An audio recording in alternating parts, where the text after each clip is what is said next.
गुरुपौर्णिमेपूर्वी ही एक सेवा सुरू करा. लिखित नाम जपाचे आध्यात्मिक महत्व. नमस्कार स्वामी भक्तांनो, आपल्या स्वामी कृपा या चॅनल मध्ये सर्वांचे स्वागत आहे. तुमच्या मनात एखादी इच्छा, अशी इच्छा आहे का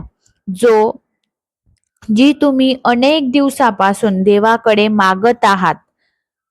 अनेक प्रार्थना केल्या, अनेक सेवा केल्या, पण तरीही मनाला हवी तशी शांतता किंवा समाधान मिळत नाही, असं तुम्हालाही कधी वाटलं आहे का? जर तुमचं उत्तर हो असेल तर आजचा हा व्हिडिओ शेवटपर्यंत नक्की पहा, कारण आज आपण अशा एका सात्विक आणि अर्थपूर्ण सेवेबद्दल जाणून घेणार आहोत, जी अनेक भक्त श्रद्धेने करतात.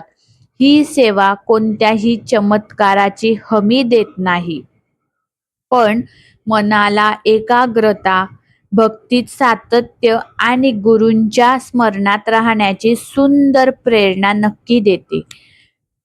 चला तर मग व्हिडिओला सुरुवात करू. या दिवसापूर्वी अनेक भक्त लिखित नामजपाचा संकल्प करतात, पण हा संकल्प कसा करायचा, कोणते नाम लिहायचे, किती वेळा लिहायचे, कोणते नियम पाळायचे आणि सर्वात महत्त्वाचे म्हणजे ही सेवा भावपूर्वक कशी करायची, या सर्व प्रश्नांची सविस्तर आणि सोप्या भाषेत उत्तरे आजच्या या व्हिडिओमध्ये तुम्हाला मिळणार आहेत. म्हणून हा व्हिडिओ मध्येच स्किप न करता जाऊ नका. शेवटी मी काही अशा गोष्टी सांगणार आहे ज्या प्रत्येक स्वामी भक्ताने जाणून घेणे महत्त्वाचे आहे. चला तर मग व्हिडिओला सुरुवात करूया. हा गुरुपौर्णिमा हा प्रत्येक भक्तासाठी अतिशय महत्त्वाचा दिवस आहे, कारण आज आपण अशा एका सात्विक अर्थपूर्ण सेवेबद्दल जाणून घेणार आहोत, जी अनेक भक्त श्रद्धेने करतात. ही सेवा कोणत्याही चमत्काराची हमी देत नाही. आज मी तुम्हाला अशा एका साध्या पण मनाला स्पर्श करणाऱ्या सेवेबद्दल सांगणार आहे, जी कोणताही भक्त अगदी सहज करू शकतो. या सेवेसाठी मोठा खर्च लागत नाही, कठीण विधी लागत नाहीत आणि कोणत्याही विशेष तयारीचीही गरज नसते लागते ती पण फक्त श्रद्धा, सातत्य आणि गुरूंवरील अखंड विश्वास. ही सेवा म्हणजे लिखित नामजप सेवा. अनेकांना प्रश्न पडतो की मुखाने नामस्मरण करणे आणि वहीत नाम लिहिणे यात फरक काय? बरोबर, याचे उत्तर अतिशय सुंदर आहे. जेव्हा आपण मुखाने नाम घेतो तेव्हा अनेकदा मन दुसरीकडे भटकते, पण जेव्हा आपण हाताने प्रत्यक्ष अक्षर प्रेमाने लिहितो तेव्हा आपले मन, आपली बुद्धी, डोळे आणि हात हे सर्व त्या एका कामात एकरूप होतात. त्यामुळे मन अधिक शांत होत जाते आणि या साधनेत एकाग्रता निर्माण होते. भक्तीचा खरा अर्थ चमत्कार शोधणे नसून स्वतःमध्ये सकारात्मक बदल घडवणे हा आहे. लिखित नामजप म्हणजे देवाशी केलेला एक शांत संवाद आहे. प्रत्येक लिहिलेले नाम म्हणजे आपल्या श्रद्धेने एक सुंदर पुष्प असते, जे आपण आपल्या सद्गुरूंच्या चरणी अर्पण करत असतो. अनेक भक्त दररोज काही मिनिटे काढून आपल्या आराध्य देवतेचे नाव वहीत लिहितात. काही जण श्री स्वामी समर्थ, काही श्रीराम, ज्यांना जसं आपल्या आराध्य देवतेचं नाव घ्यायचं आहे ते तसं लिहित असतात, तर काही आपल्या गुरूंनी दिलेला मंत्र लिहितात. कोणते नाम लिहावे यापेक्षा ते किती श्रद्धेने लिहिले जाते हे अधिक महत्वाचे आहे. गुरुपौर्णिमेपर्यंत आपण 1001, 5001 किंवा 10,000 नाम लिहिण्याचा संकल्प अनेक भक्त करतात, पण लक्षात ठेवा, ही केवळ संख्या पूर्ण करण्याची स्पर्धा नाही. प्रत्येक वेळी नाम लिहिताना मनात नम्रता असावी, कृतज्ञता असावी आणि प्रेम असावे.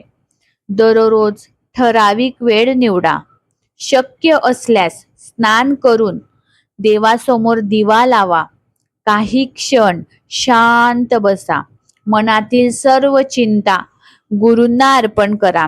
त्यानंतर नामलेखन सुरू करा. जर एखादा दिवस राहून गेला तर निराश होऊ नका. दुसऱ्या दिवशी पुन्हा नवा उत्साहाने सेवा सुरू करा. भक्तीत सातत्य महत्वाचे आहे, परिपूर्णता नाही. या सेवेमुळे जीवनात काय बदल होतात? सर्वप्रथम मन शांत होऊ लागते. नकारात्मक विचार हळूहळू कमी होतात. राग, भीती आणि अस्वस्थता कमी होत जाते. मनाला एक नवीन स्थिरता मिळते. अनेक भक्त सांगतात की नियमित नामलेखनामुळे त्यांचा आत्मविश्वास वाढला, मन प्रसन्न झाले आणि संकटांचा सामना करण्याची शक्ती मिळाली. हे सर्व एका दिवसात घडत नाही, पण सातत्यपूर्ण साधना मनामध्ये हळूहळू सुंदर परिवर्तन घडवते. म्हणूनच या गुरुपौर्णिमेच्या निमित्ताने आपण सर्वांनी एक छोटासा संकल्प करूया. दररोज काही मिनिटे आपल्या गुरूंचे किंवा इष्टदेवतेचे नाव प्रेमाने लिहूया. कदाचित हीच छोटी सुरुवात आपल्या जीवनातील मोठ्या आध्यात्मिक प्रवासाची सुरुवात ठरेल. लिखित नामजपामागील आध्यात्मिक रहस्य काय आहे हे मी पुढे तुम्हाला सांगणार आहे. त्यामुळे व्हिडिओवर नवीन असाल, चॅनलवर नवीन असाल तर सबस्क्राईब करा. व्हिडिओ बघत असाल, आवडला तर लाईक करा आणि आपल्या मित्रपरिवारासोबत शेअर करा. चला तर मग सुरुवात करू. तर आपल्या मनात या प्रश्नाचे उत्तर बाहेर नाही तर आपल्या मनात दडलेले असते. मी इतकी भक्ती करतो तरी मनाला शांतता का मिळत नाही? मन सतत धावत असते, कधी भूतकाळाच्या आठवणींमध्ये तर कधी भविष्याच्या चिंतेमध्ये. त्यामुळे वर्तमान क्षणात राहणे कठीण जाते. याच याच ठिकाणी नामस्मरण आणि विशेषतः लिखित नामजप आपली मदत करतो. जेव्हा आपण एक एक अक्षर प्रेमाने लिहितो तेव्हा मनाचा वेग आपोआप कमी होऊ लागतो. प्रत्येक नामासोबत मन अधिक स्थिर होत जाते. काही दिवसांनी आपल्याला जाणवते की पूर्वी ज्या गोष्टींनी अस्वस्थ व्हायचो त्या आता तितक्या त्रासदायक वाटत नाहीत. हीच साधनेची खरी सुरुवात आहे. लिखित नामजप करताना कोणतेही प्रदर्शन करू नका. आपण किती नाम लिहिले, किती वही भरल्या किंवा किती दिवस सेवा केली यापेक्षा त्या प्रत्येक नामस्मरणाचा भाव अधिक मौल्यवान असतो.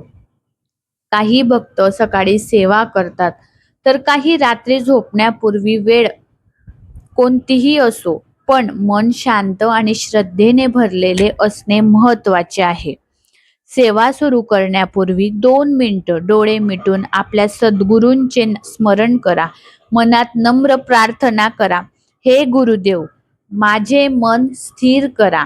माझ्यातील अहंकार, भीती आणि नकारात्मकता दूर करा. तुमच्या कृपेने माझी भक्ती अधिक दृढ होऊ द्या. अशी प्रार्थना मनाला अधिक सात्विक बनवते. नाम लिहिताना अक्षर सुंदर असावे, पण त्यापेक्षा मन सुंदर असणे अधिक आवश्यक आहे. घाई करू नका. प्रत्येक ओळ म्हणजे गुरूंना अर्पण केलेले एक फूल आहे अशी भावना ठेवा. कधी कधी सेवा करताना कंटाळा येऊ शकतो. मन म्हणेल आज नको, उद्या करू. अशा वेळी स्वतःला आठवण करून द्या की सातत्य हेच साधनेचे सामर्थ्य आहे. दररोज अगदी 10 मिनिटं जरी दिलीत तरी काही आठवड्यानंतर मनातील बदल तुम्हाला जाणवू लागतील. लक्षात ठेवा, लिखित नामजप हा कोणताही जादुई उपाय नाही. तो स्वतःला घडवण्याचा, मन शुद्ध करण्याचा आणि गुरूंच्या स्मरणात राहण्याचा एक सुंदर असा मार्ग आहे. गुरुपौर्णिमेच्या दिवशी सेवा पूर्ण झाल्यावर गुरूंना मनापासून धन्यवाद द्या. माझ्याकडून ही सेवा करून घेतल्याबद्दल तुमचे आभार. एवढी साधी भावना देखील भक्ती अधिक गहरी बनवते. जिथे श्रद्धा असते तिथे मनाला आधार मिळतो. जिथे सातत्य असते तिथे साधना फुलते आणि जिथे गुरुकृपा असते तिथे जीवनात नवी दिशा मिळते. श्री स्वामी समर्थ. स्वामी भक्तांनो, आजचा हा विषय तुम्हाला आवडला असेल आणि यामधून काहीतरी तुम्ही नवीन शिकायला मिळालं असेल तर हा व्हिडिओ नक्की लाईक करा आणि जास्तीत जास्त स्वामी भक्तांपर्यंत शेअर करा. कदाचित तुमच्या एका शेअरमुळे एखाद्या भक्ताला या सेवेची प्रेरणा मिळेल. जर तुम्ही अजून आपल्या स्वामी कृपा चॅनलला सबस्क्राईब केलं नसेल तर सबस्क्राईब करून घ्या. बाजूला असलेलं बेल आयकॉन नक्की दाबा आणि अशा भक्तिमय कथा, सेवा, उपासना व्हिडिओ किंवा सणाबद्दल व्हिडिओ नियमित या चॅनलवर येत असतात. तर नक्कीच कमेंटमध्ये देखील श्री स्वामी समर्थ असे लिहायला विसरू नका. जर तुम्ही गुरुपौर्णिमेपर्यंत लिखित नामजपाचा संकल्प करत असाल तर मी आजपासून नामजप सेवा सुरू करत आहे असंही कमेंटमध्ये लिहा. तुमच्या संकल्पासाठी आम्ही मनापासून प्रार्थना करू. पुन्हा भेटू अशाच एका नवीन भक्तिमय आणि प्रेरणादायी विषयासह. तोपर्यंत श्री स्वामी समर्थ. धन्यवाद.